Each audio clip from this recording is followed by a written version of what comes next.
Getting to a leadership position, it's not easy. Takes years of hard work. Staying there, it's even more difficult. It is quite common to see a leader successfully navigate the company through a large challenge and then fail facing much smaller issues. A study done by Harvard Business Review reported that 2 out of 5 CEOs fail in the first 18 months on the job. That's not a very good success rate. At mid-career level, many of the leaders' careers kind of stall. They are often passed over for promotions. How does a leader avoid such a fate?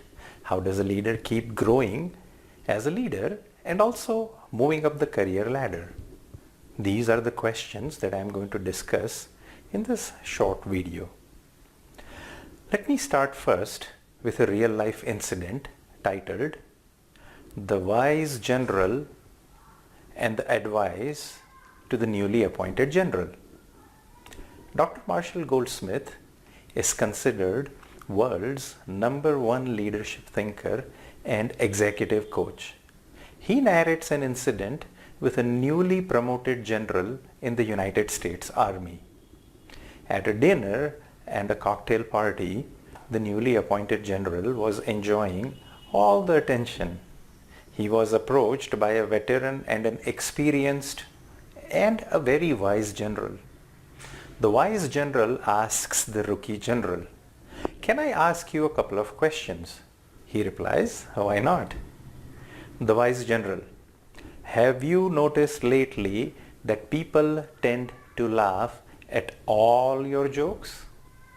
The new general, "Yes, I have." The wise general, "When you share a nugget of your wisdom, everyone nods their heads in unison and no one ever disagrees with any of your ideas." The new general, "Yes, that's true." The wise general says, "Well, let me tell you something. You are not that funny, nor are the nuggets of your wisdom any good. It is the star on your shoulder that tells them that you are now a general, and that is what is getting you all these rave reviews, not your jokes and not your nuggets of wisdom. Don't forget that and don't let it get to your head." Wise advice, don't you think? Getting honest feedback as we move up the career ladder. As we move up the career ladder, it becomes more and more difficult to get honest feedback. People around us avoid telling us the unpleasant truths. They learn to highlight our good deeds and shower praise upon us. Essentially, we get watered down truths at best and unfettered and insincere praise at worst. We only hear one side of the story, how good we are, and there are more than one sides to a story. Unfortunately, this continuous positive reinforcement eventually gets into most leaders' heads. It becomes hard for the leader to stay grounded, and leader suffers from what Marshall Goldsmith calls success delusion. The emperor's new clothes. Do you recall the story of the emperor's new clothes? The emperor was conned by 2 crooks into believing that he was wearing the most exquisite outfit, but actually he was wearing nothing. All the ministers, all the family members, and all the common folks saw that the emperor was naked, but no one wanted to tell the emperor the unpleasant truth that he was naked. When you are a leader and in a position of power, subordinates, colleagues, and peers hesitate to tell you anything that is unflattering. Getting unfiltered, honest truth from them becomes increasingly difficult. Sooner or later, this becomes a problem. When a leader stops getting candid feedback, he loses touch with the reality. He stops learning, he stops changing, and he stops improving. In a fast-changing VUCA world, that puts the brakes on the leader's further growth, or in worst-case scenario, gets him fired. Author Jen Shirkani, in her book Ego versus EQ, outlines 8 leadership ego traps. The first ego trap is ignoring the feedback that you don't like. New York Mayor Ed Koch was known for continuously seeking feedback from anyone he met while walking the streets. He would stop the commuter, the average citizen, in the streets and ask him a simple question: "How am I doing?" And then he would patiently listen to their answers. Ed Koch knew how to solicit feedback and then listen to it very carefully. Why? To stay in touch with ground realities. How am I doing? It is a powerful question. Any leader should ask this question almost on a daily basis. I often pose this question to the leaders whom I coach during my executive or leadership coaching engagement. How are you doing as a leader? Often the reply is that I am doing good, or I'm doing well, or I'm doing okay. My next question is, how do you know that? How can you be sure that you are doing okay? It eventually leads to discussion of getting unfiltered, honest, and anonymous feedback through the 360-degree feedback tool. It allows subordinates, peers, and even bosses to share honest feedback with the leader without the discomfort and the fear of giving the same feedback to the leader's face. Will this feedback help the leader get better?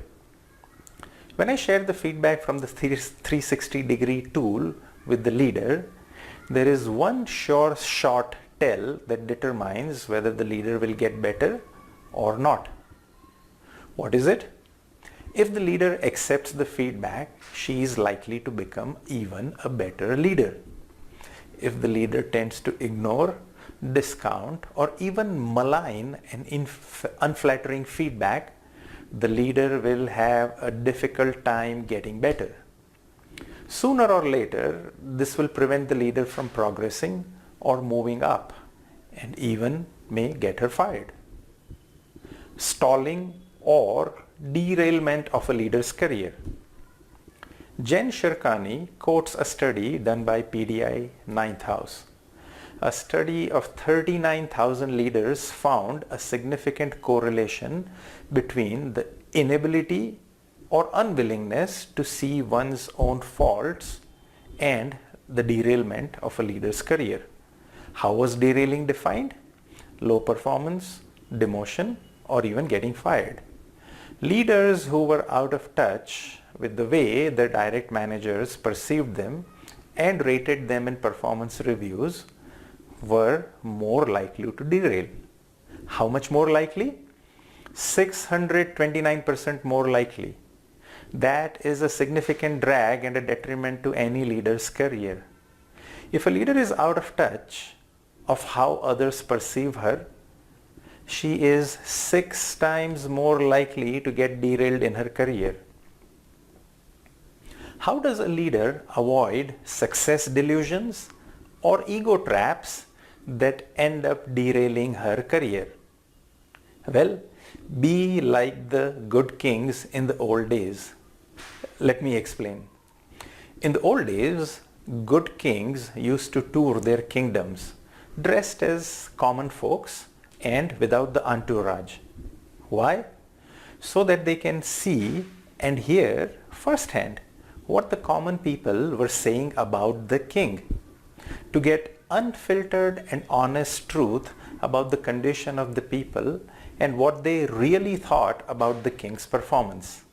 Well, the modern day version of that technique is the 360-degree feedback process. It allows the leader to get an accurate picture of how others see her. Get a wise general on your side. Wouldn't it be great if all leaders had a wise advisor like the rookie general had the experienced general? Such an advisor would help the leader stay grounded and avoid the success delusions and the ego traps. Even help control the derailing behaviors that hurt the leader's careers. Well, the modern day version of that wise general is a leadership coach, also referred to as an executive coach. A leadership coach is the best investment for a leader's career. A leadership coach helps the leader become more self-aware about his behaviors and the impact it has on others through the 360-degree feedback process. The coach also helps the leader accept the feedback and take action to get better. A leadership coach or an executive coach will do what a sports coach does for an athlete. Take any sport and any successful athlete at the top of their game. Although they probably are the best in the world, they still have a coach. Why? To provide an outside perspective, to see the athlete in an objective way, to point out areas of improvement so the athlete can stay on the top of their game and even get better. A leadership coach does the same for the leader. A leadership coach may be the best investment a leader can make to improve their leadership skills and keep moving up the career ladder. Our leadership coaching has a 95% success rate. Yes, you heard it correctly, 95%. We offer guaranteed and measurable leadership development coaching along with the 360-degree assessment to develop specific competencies. We use the stakeholder-centered one-on-one coaching for leaders pioneered by Dr. Marshall Goldsmith, who is considered world's #1 leadership thinker. Here are some of the features of our leadership development coaching process.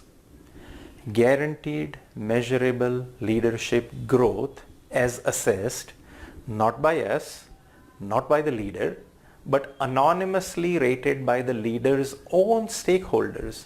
Unlike training or executive education programs, the entire team will be involved while doing their day-to-day work. The leader becomes the coach and it has a cascading effect on the entire team. It is also a system for continuous improvement for leaders and their teams, kind of leadership Kaizen. In a study of 11,000 leaders on 4 continents, 95% of the leaders using this process improved. This is the same exact process that has been used by 150 of the Fortune 500 companies to grow their leaders. And we are so confident of the process that we often work on a no growth, no pay basis. If the leader doesn't grow, you don't pay us. Simple. Don't try that with other vendors. Schedule a 15-minute call at the link in this video or call a leadership advisor at the number listed. Thank you for watching and see you in the next video.